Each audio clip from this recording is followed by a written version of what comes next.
we haven't had any changes to the class or the spec tree in one entire year.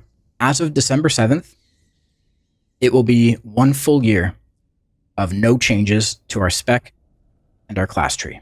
Okay, so today we are going to be reading a post on the Havoc Demon Hunter forums over on the Blizzard website, and this is a very important one because it's highlighting a lot of things that are wrong with Havoc right now that I think we all either know, we've experienced ourselves, or they're things that we haven't been able to put into words. And if we're able to actually get this information to the right people, hopefully it can result in a better class for us to play in the future.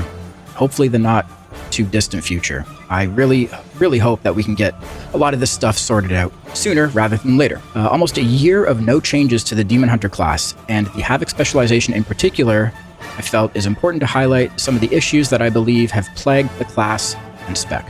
Some of these issues have persisted beyond our small revamp in Amir Drasil, and to be clear, it was not a full rework.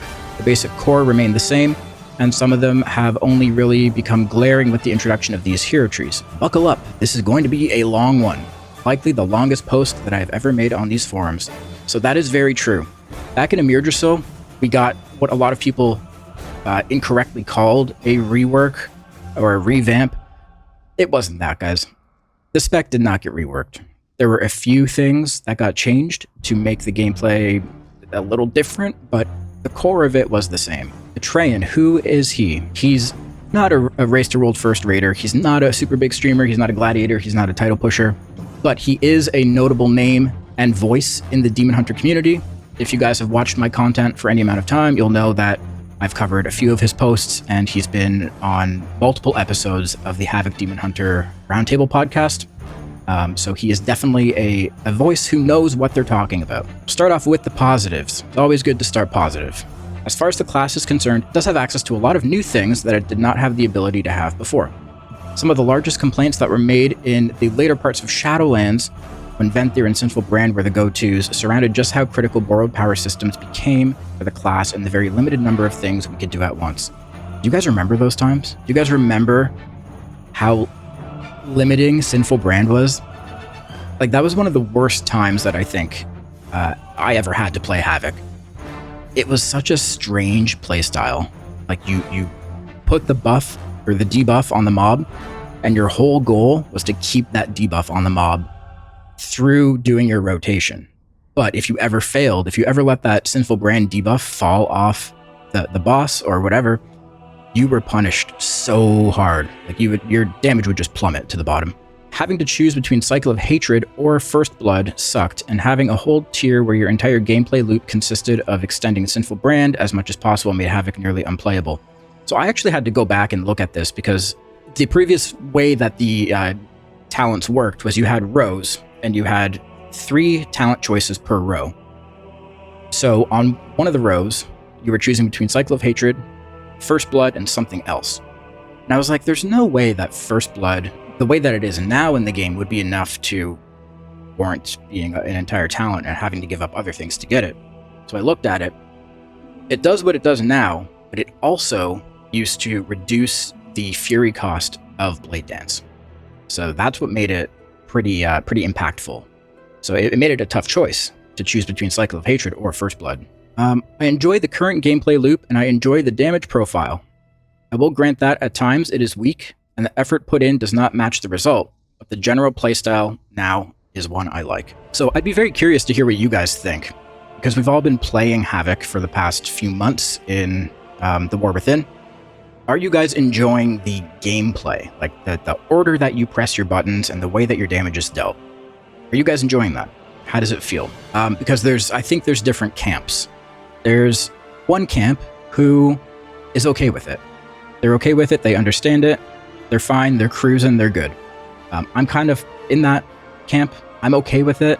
I feel like it is pretty easy to understand, at least for me, and I know that might be kind of like a biased opinion because I make guides on it and I research it like every day, but I'm chilling with it.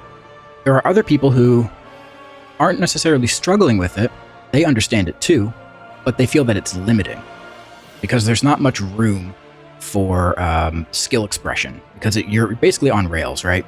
You're doing your opener every 2 minutes, or your meta every 2 minutes. Then in between that, every 40 seconds, you have your I-beam and essence break window. In between all of those 40-second essence break windows, you have your vengeful retreat windows. That's it.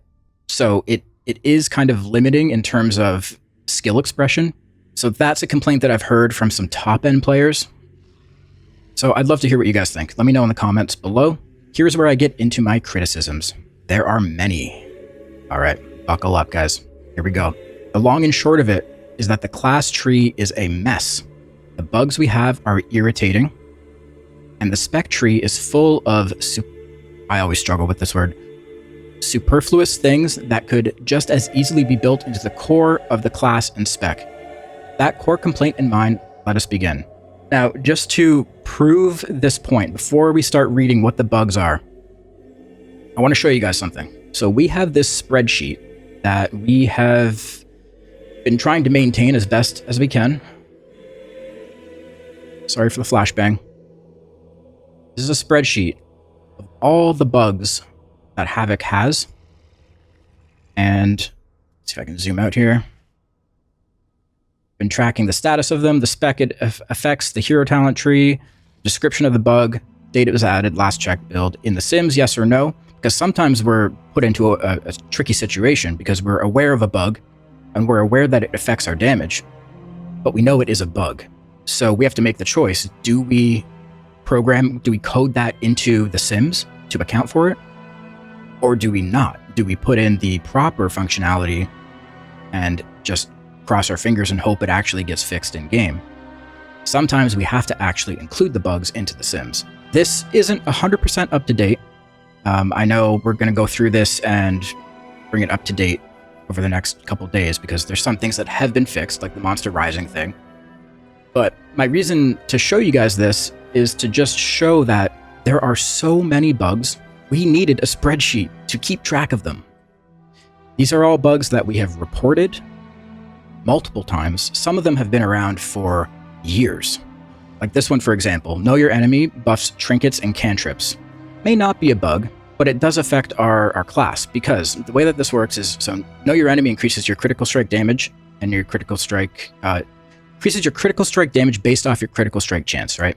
That critical strike damage is also being applied to any procs that you have on your character, whether that's a proc on your weapon, whether that's a on-use trinket, some type of embellishment. All of those, if they can crit, they're benefiting from know your enemy. Because this is happening, our damage is being skewed in a way where everything else that we have in our class, in our toolkit, like our actual Demon Hunter abilities, are tuned with that in mind. They're tuned down because we have this benefit of know your enemy buffing all this other stuff. There's other things like, Havoc's Collective Anguish uses the Vengeance version of Feldev. Not sure if this has been fixed yet. We assume it was, but this one was around for years. Yeah, there's multitude of bugs. See, I can scroll here. There's so many bugs. So we have this spreadsheet. We've been keeping tabs on it, and all of these have been reported multiple times. The bugs, there are a lot. This is not an issue specific to Havoc. There are numerous classes that have their fair share of bugs, but some of these have existed since the new talent trees were first introduced. Most egregious bug that comes to mind is the interaction Know Your Enemy, which has cantrip effects and trinkets. Other classes have had interactions like these purposely removed because it was disproportionately beneficial. Hasted PPM was heavily limited, or it was hinted that attempts were made to limit it because of how overbearing it was for some classes. The fact that this has existed since the first iteration of our spec tree back at the end of Dragonflight's alpha is a testament to how little effort it feels like Havoc has received. That's important to highlight. Feels. How it feels to the players. May not necessarily be true, but it's how it's making us feel. Let me be clear when I say this. I am not saying Havoc is intentionally an afterthought or is maliciously singled out, but instances like this do give the impression of such, and the number of people who have expressed this to me in public and in private is alarming. I would get into detail as to all of the bugs, but at this point they're documented very publicly and would only serve to inflate the size of this post beyond reason. One thing that I want to mention here, and I think this kind of is a break off of the last few sentences here. When you guys see that we're getting changes, whether they're good or bad, or, we didn't get changes, and that upsets you, the wrong thing to do is to direct that upset sort of energy towards the devs, because we don't know the situation. We don't know the circumstances. We don't know the people behind it. We don't know how many of them there are. We don't know what they're allowed to do. We don't know what resources are being allocated to them. We don't know what time is being allocated to them. We don't know the situation, right? And you have to separate the work from the person behind it. I've had a lot of comments on my YouTube videos calling for devs to be fired, which is completely cringe. You guys have to stop that. You can't do that. You wouldn't do that in real life. You wouldn't just call for people to get fired from their job because you're upset. You wouldn't do that in real life. Don't do it here. You are allowed to be upset at the changes, but don't be upset at the people, because you don't know. Anyway, moving on. The class tree. It genuinely feels like a mess. Paladins complained early on that there were too many massive throughput options at the bottom of their tree, and the tree was reworked. Every single capstone at the bottom of Demon Hunter's class tree is a throughput node. So, just to show you guys what that means, the bottom of the class tree, we have Collective Anguish, which is damage. We have the Hunt, which is damage. And Sigil of Spite, which is damage.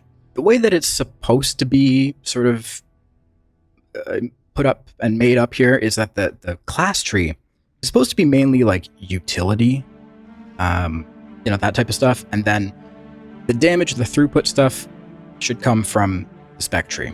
That's unfortunately not how it's panned out. This is compounded by the fact that there are a lot of very useless nodes that you have to path through to get there. You're required to take 2 nodes that involve parry in some way, just to get down to this part of the tree. So what's being mentioned there is this: Eldraki Design and Live by the Glaive. This is a Havoc Demon Hunter build on Wowhead. So this is legit, right? This isn't just something that I've put together to prove the point. This is on the Havoc Demon Hunter Wowhead page. We're forced to go through talents that affect parry, increases your chance to parry. When you parry an attack, or have one of your attacks parried. These are tank nodes. These are tank talents. We shouldn't be getting hit to have the opportunity to parry. That's not what we do. This is a tank thing, but we are forced to take those talents just to get down to this side of the tree to get the other talent nodes that we need. It's ridiculous. And then, of course, the largest elephant in the room is the fact that darkness was divided into 2 nodes and stuck at the bottom of the tree. So darkness is 1 point just to get the ability.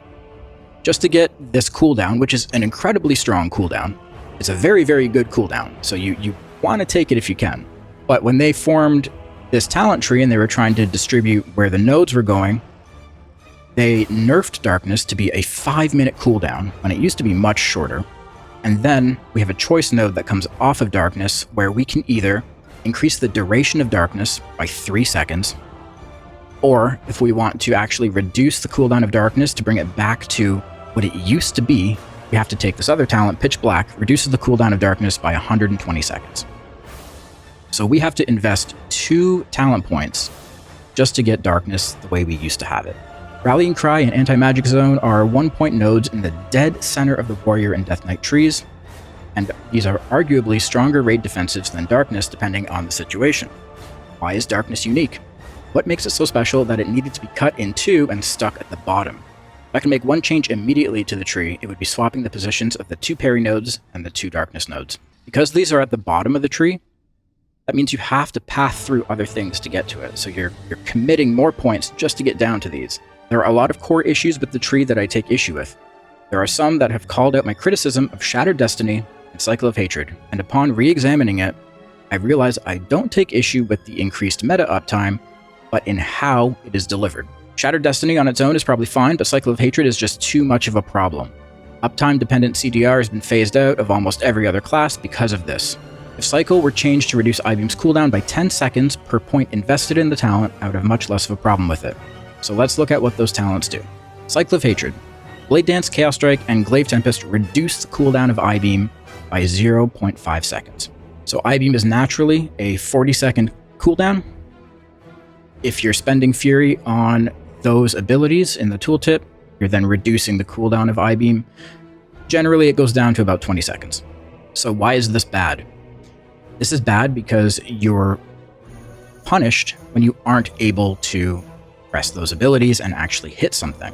So anytime that you're fighting a raid boss where there's an intermission and there's a break, you're not hitting anything, fine. Nobody else is hitting anything, fine. But you're also not reducing the cooldown on your I-Beam, which can throw things off.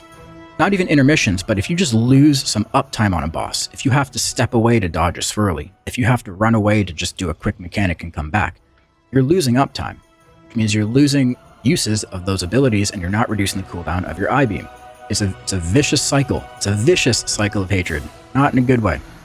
And then we have Shattered Destiny, where the duration of your active demon form is extended by 0.1 seconds per 12 Fury spent. So kind of the same deal, right? You're spending Fury to, instead of reduce the cooldown of I-Beam, you're increasing your demon form. So both of these are very, very uptime dependent, and they're super punishing when you lose that uptime. One thing I want to mention is I've been looking at a lot of people's logs lately, because I've had people come into my chat and they're like, hey, my single target damage feels really low and I can't figure out why. So I pull up their logs and I look at their ability usage, and they're not pressing their buttons fast enough. And I know, like, it seems like kind of a troll piece of advice to give people when I say, hey, you're not pressing your buttons fast enough, but it's actually true.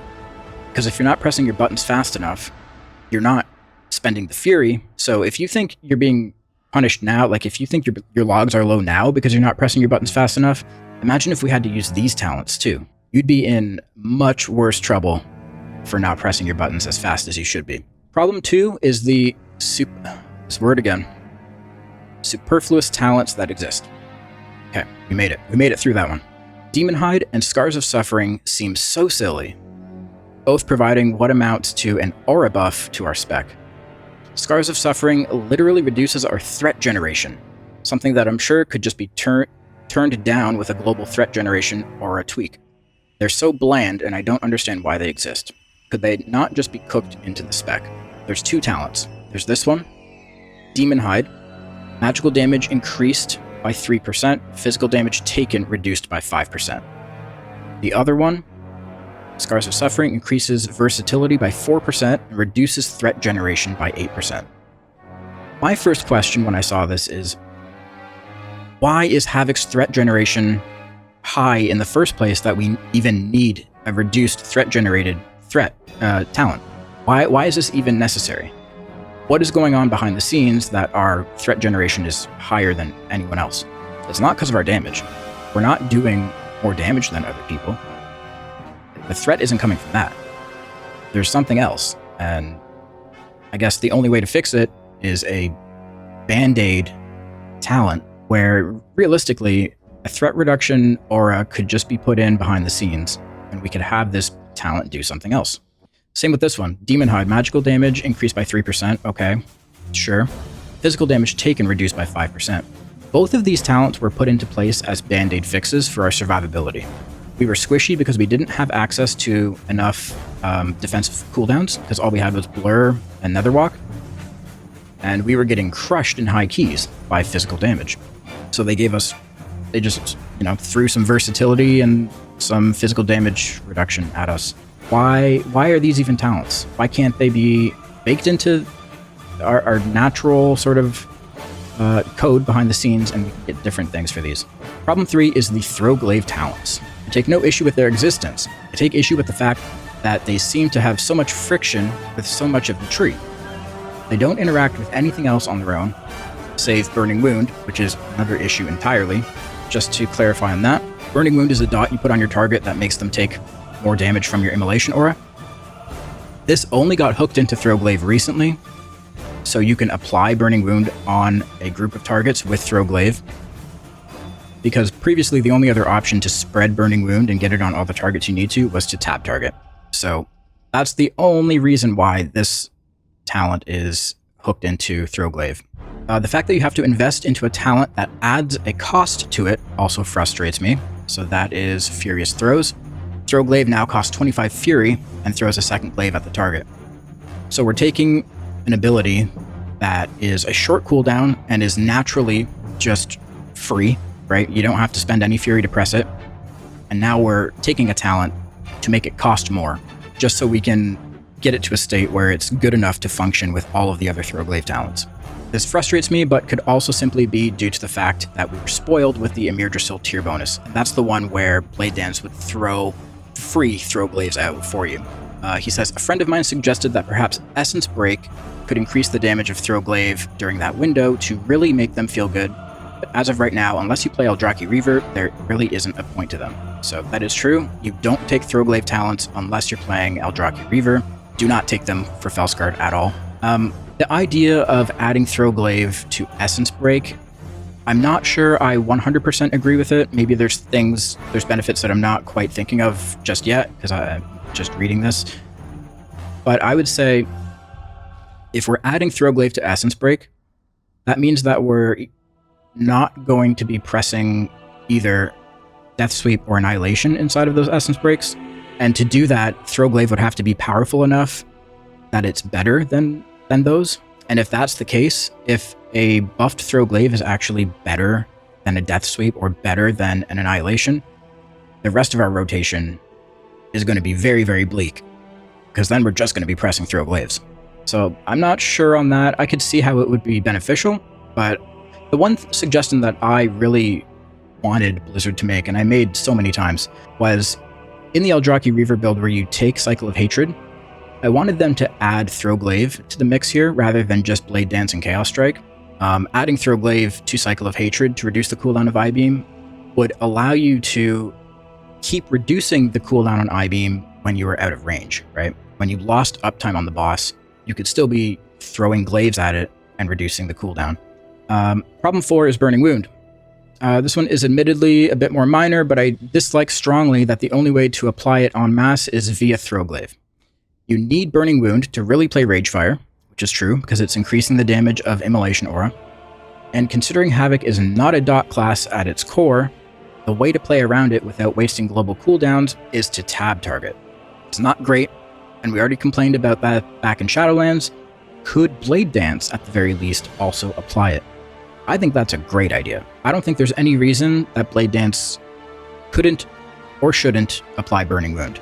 That would make that talent so much more rewarding, because you could do your regular rotation. You wouldn't have to interrupt it by pressing Throwglaive to spread it or tab targeting, because tab targeting can be bad sometimes. Sometimes you want to stay on a priority target. Sometimes you have to, I don't know, you have to get a kick or whatever. There's reasons why you wouldn't want to be tab targeting all over the place. Having Blade Dance apply Burning Wound to cap it, I don't know, say up to 3 targets, up to 4 targets. I think that would be really good. I like that idea. Problem 5 is Chaotic Transformation. When other classes want to use cooldowns, there's very little in the way of setup.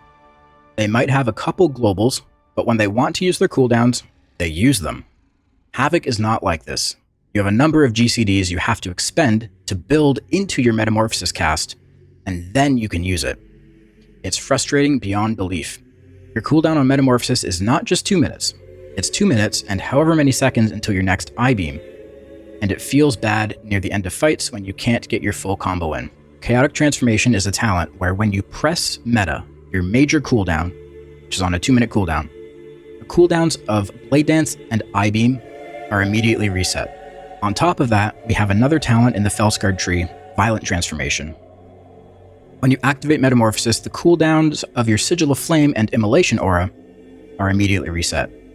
So you have four abilities getting their cooldown immediately reset as soon as you use your major damage cooldown. Blade Dance and I-Beam, Sigil of Flame, and Immolation Aura. So this means you have to make sure you use those abilities and get them on cooldown before you press meta.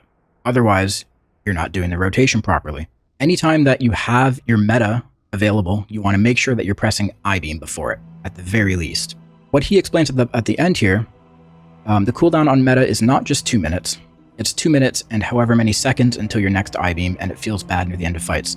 So there have been countless times, and I can probably find footage of keys over the past couple days where we're fighting a boss, And, you know, the boss is at, I don't know, it's at like 20% health, 30% health. It's almost dead, but like still enough to warrant using my cooldowns, right? So meta is available. It just came back up off cooldown. I have it. But I-beam is on cooldown for another, I don't know, 15 seconds, 20 seconds. So I can't use my major cooldown until I-beam also comes up. So now I'm not just waiting 2 minutes for Metamorphosis to be available, I'm waiting 2 minutes and 15 seconds or 20 seconds or whatever it is. So that's why it's frustrating, because the cooldown on it is deceiving. Problem 6 is the combo itself. There are 16 global cooldowns in your opener. That's right, 16 now. And I think we can look at it if we go, so let's just say single target. So single target sequence. This is the opener. This is for Fellsguard. Immolation Aura 2 seconds pre-pull. Sigil of Flame 1 second pre-pull. The Hunt on pull. Then Potion and Trinket. Then Fellblade. I-beam, Fell Rush, Death Sweep, Annihilation, Vengeful Retreat and meta, so that's 2 in 1. Death Sweep, Annihilation, Consuming Fire, Sigil of Doom, Fell Rush, Abyssal Gaze, Essence Break, Death Sweep, Annihilation. This is not just us using whatever is available. These abilities are being used in this order for very specific reasons, because we're getting buff windows, and we're lining up those buff windows to use big damage abilities inside of them. It's all one big chain, and it's put together this way very precisely. Same with if we look at Eldrazi Reaver, single target. This one is also upwards of 14, 15. Reading on, some of them are only added because of Fellsguard or Eldrazi Reaver, yes, but the fact that it takes a full 20 seconds to even get into your rotation is insane. We have so many stacking damage amps that it has made many express they feel like they put in 3 times the effort for barely equivalent damage to other specs. Obviously that's a tuning thing, but when you need to line up Sigil of Flame and I-beam and Immolation Aura and Vengeful Retreat and Essence Break all at once just to do a small 6-second burst, it feels overwhelming. I agree with this completely. There are likely a few other problems I can mention. Movement playstyles versus non-movement playstyles. Oh, that's a conversation that we could have for days, weeks, years. We have been having that conversation for years, actually.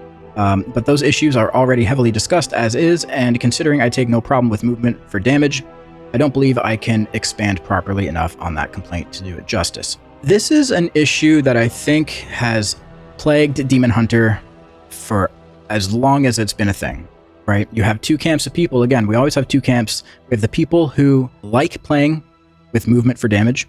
Then we have the other people who don't like it, and they just want to plant. They don't like having to Fell Rush. They don't like having to Vengeful Retreat because they intend to use those movement abilities to get out of mechanics or as like, emergency type of things to survive. Havoc Demon Hunter has become a different beast all in itself. It is a different playstyle than any other class in the game. There's nothing else that plays the way that it does. Because Havoc Demon Hunter isn't just pressing your abilities in the right order and doing the most damage possible. It is, but you're also required to have a certain level of awareness that other melee classes and specs don't even have to think about, right? We're pressing Fell Rush, depending if you're playing Inertia or Momentum, but let's just to really send the point home, say you're playing Momentum. You're pressing Fell Rush every 6 seconds, so you're constantly scanning the area around you, 15 yards, to see where is safe to go. Then you're pressing Vengeful Retreat every 20 seconds. Either you're scanning the area behind you, because Vengeful Retreat is a vault backwards, or you're very good with your mouse and whipping your camera around so you can turn your camera and Vengeful Retreat forwards. It's a certain level of awareness that other melee classes don't even have to consider. The way that Havoc has been sort of chipped and chiseled over the years, they have crafted it to be this sort of unique experience, despite so many people wanting it and requesting it to be something completely different. I would be really curious if you guys want to comment down below, if you had one choice, right? If you had the decision in front of you, and the dev said, it's up to you. Do you want Havoc to be movement for damage, or do you want it to be no mover? What would you choose? Let me know down below. And I think, honestly, if everyone had the choice, the majority of people would end up choosing no mover. I think there would be a large group of people that like playing movement for damage. There are definitely people who like it, but I think the majority of players that are invested in playing Havoc would end up choosing no mover. The sad thing is, I think the devs like that. I think the devs, because it's so split, because it's so split down the middle, or not even the middle, but there's polar opposites of people who love it and people who hate it. I think in their minds, that makes it a successful talent, because it's not just a talent that people are complacent over. They're not just like, yeah, it is, it's cool. You know, people have opinions on it. And I think that is what makes it a success in their minds. So anyways, let me know down below what you guys would prefer, movement or no movement. Eldraki Reaver. This is where it gets a little spicy. Atrayen says, I hate this tree and I hope it never sees the light of day. Well, it's a little too late for that because it's in the game. There, I said it. Crucify me later. I dislike the playstyle requiring souls to activate it. I dislike that the Eldraki combo only has an illusion of choice. You always Blade Dance first and Chaos Strike second. There's no other way to do it. So what that does is Chaos Striking second puts the damage taken increase debuff on the mob. I dislike that it's so uptime dependent as a consequence of the first complaint. I strongly want it to be reworked. I don't know to what, but I hate it as is. I think that's a fair point. I think the overwhelming majority of players, after they've played Eldraki Reaver, have come to the same conclusion, where they just don't like it. It's just not vibing with them. They don't know what else they want. They don't know what they would want as an alternate. I would be really interested and very curious to see what Blizzard may have left on the cutting room floor, what ideas they had that they never expanded upon, because I'm sure there's some gold in there. I'm sure there's some fantastic ideas that would have really vibed with the community, but this is what we ended up with instead. I hope as we go through the World Soul Saga that Blizzard is open to completely scrapping some ideas for hero talents and trying something new, because they totally could do that. They could look at every class in the game, see if there's, specific hero talent trees that just nobody's playing, and then decide from there, is it worth salvaging that, or should we scrap it and try something else? I think some might be worth salvaging, like the Shadow Priest one, Void Reaver, or whatever it's called.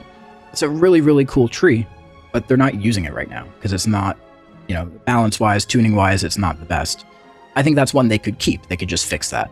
Eldraki Reaver, on the other hand, I think it's the opposite. I think they need to scrap it, try something else. Havoc's defense boils down to Leech and Blur, and Leech has been nerfed a lot. The other thing with Leech is that Leech isn't going to save you from one-shots. Leech is not a damage reduction. It's essentially a heal after the fact, but it's so minuscule that it's not really going to save you from anything else. Like, it's not going to save you from that one-shot. It's not even enough to really offset, like, maybe a dot that's on you. It's very small. It can't trigger on absorbs. You can't rely on it when you're off the boss, or any mob at all. This is true. If you're not hitting something, you're not getting healed. It's just like Death Knight's Death Strike. And it applies after the damage has occurred.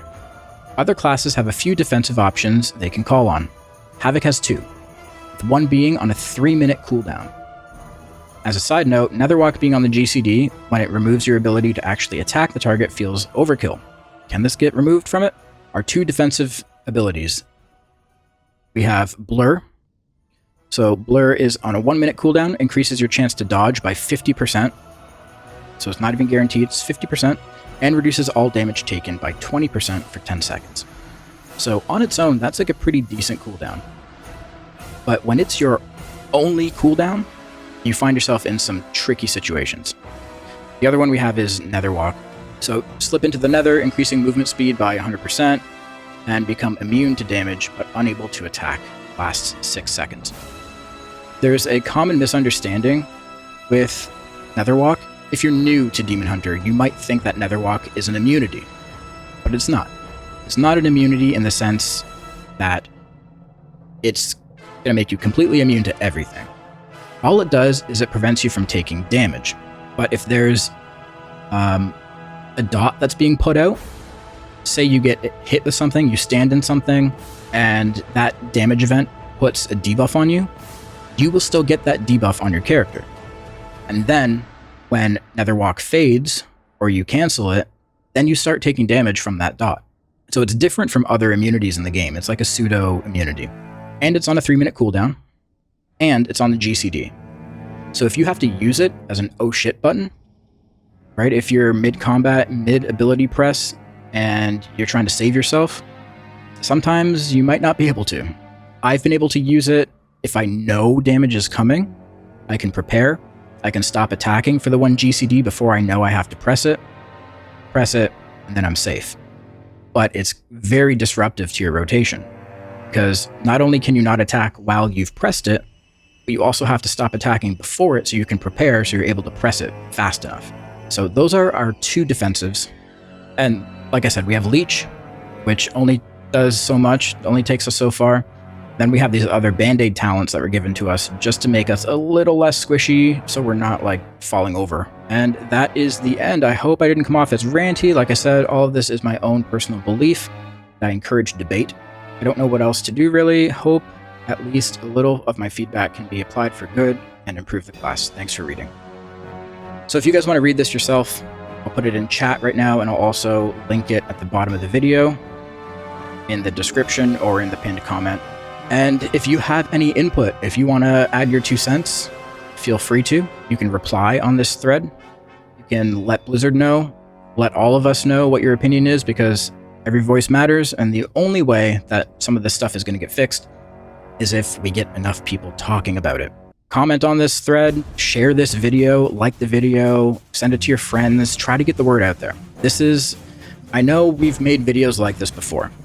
This is a sus name. We've made videos like this before, and we've tried to like rally the troops, right? But I think this one is a little more pertinent. We're at a point now where we haven't had any changes to the class or the spec tree in 1 entire year. As of December 7th, it will be 1 full year of no changes to our spec and our class tree. We've had hero talent tree stuff. You know, of course, we were the last to get them, as usual, but there have been 0 changes to either this class or the spec tree. One thing we did get is the updated icons to the Hunt and Sigil of Spite, and of course that got fucked up in the application of it, which they have now fixed. So, there we go. Thanks for watching, guys. Make sure you like the video, share it, tell your friends, and I'll see you in the next one. Peace.